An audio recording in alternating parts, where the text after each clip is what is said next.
See that paddle boarder? About 60 meters out perhaps? Like a little speck on the horizon, I'm sure.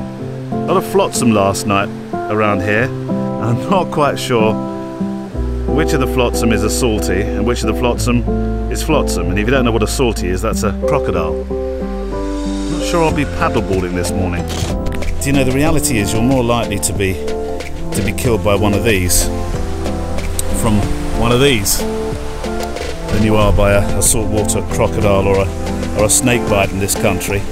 You know what though, I'm not taking a risk. Out of the water and nowhere near any trees. So let's chat. Last year when I was on a Greek island, Rhodes, I made a video, a film, a vlog with the family. It was our family vacation film, but it was also a vlog, and it was really to prove that the XT2, the Fujifilm XT2, can be one of the best vlogging cameras out there.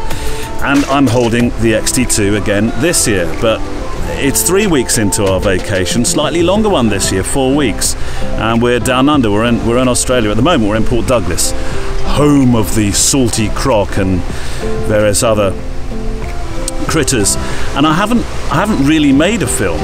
I'm what you might call creatively empty, and I don't mean that to be some grand expression of depression or feeling unhappy with my creativity. Who could be? I'm in one of the most fantastic countries in the world. It's just that I've relaxed. I've done nothing. I've done some photography. I've used the iPhone an awful lot. In fact, I've been embracing iPhoneography while I've been out here. Here's a couple of shots.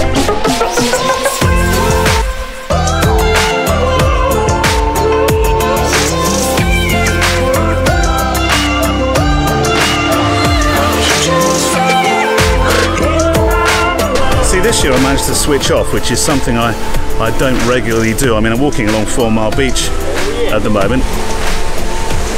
There's a cycle race going on.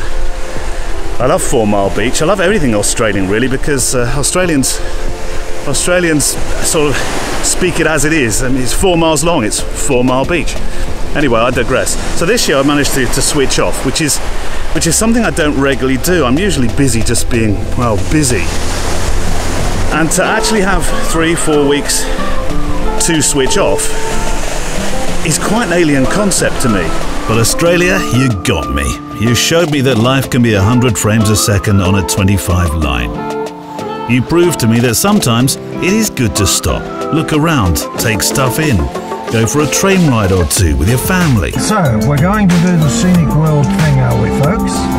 Well, we're going to go on the train, that's the... We're going to do the rides now. That's it. Oh, let me tell you something about that ride. It is the steepest funicular railway in the whole wide world. Ready? 3, 2. Thank you, folks. Enjoy.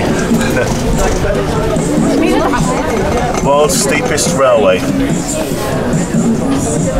What's that? I'm in the darkness! A little pygmy boy. I'm in the darkness! Like massive daddy.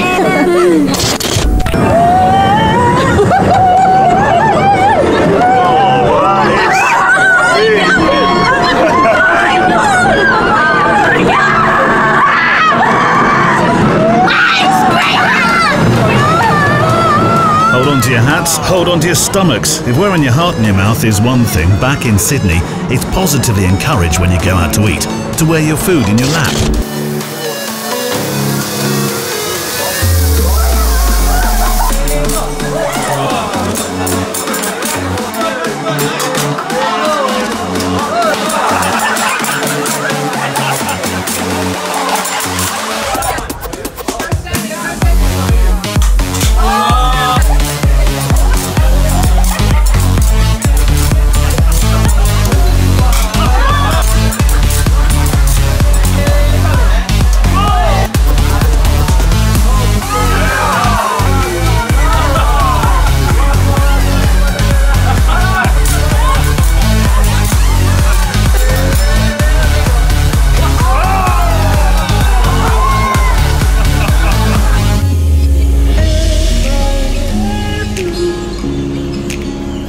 I've always been grimly fascinated by the thing you're not supposed to talk about in Australia. It's convict settlers. My small little convict Australian story. My interest in the convicts that came to the colonies starts here on a place called Cockatoo Island. If you were really, really bad, you got sent to serve time in the colonies.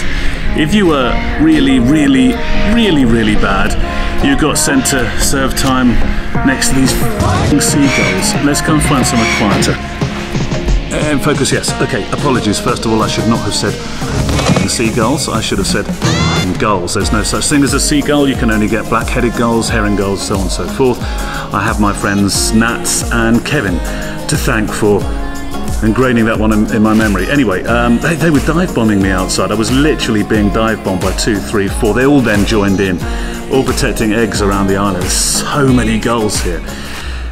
Anyway, back to where we were. I was interested in the convict history of Australia, and I'd always thought that that Australia must have been a country in those very early pioneering days, which was just full of criminals. It was like some sort of giant prison, but you couldn't be further from the truth, because the government of Britain at the time needed to build a colony, and they needed workers, they needed farmers, they needed skilled hands on in these isles, and so what they did was they sent you, if you had committed a crime here, and you were expected to build the colony alongside those who were free. Now, of course, there were those that were rotten eggs, and so they were incarcerated, and so you'd have found yourself here on this island if you were the worst of the worst. On the island itself, they built these long tunnels through hundreds of thousands of tons of bedrock, which were to be air raid shelters or military hospital dormitories, I believe, as well. Fortunately, they were never ever used, but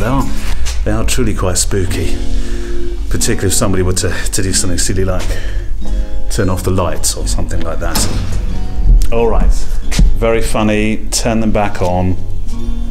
Let's talk cameras, lenses, and share some pictures. I started out by talking about the XT2. It's been my travel buddy during these important family times and more lately professional adventures. Being able to carry a camera that doesn't weigh the size of a brick and fits into a smaller size man bag is becoming quite a feature of my travels. The 10-24 is frankly a very unrecognized contender for best vlogging lens, in my opinion.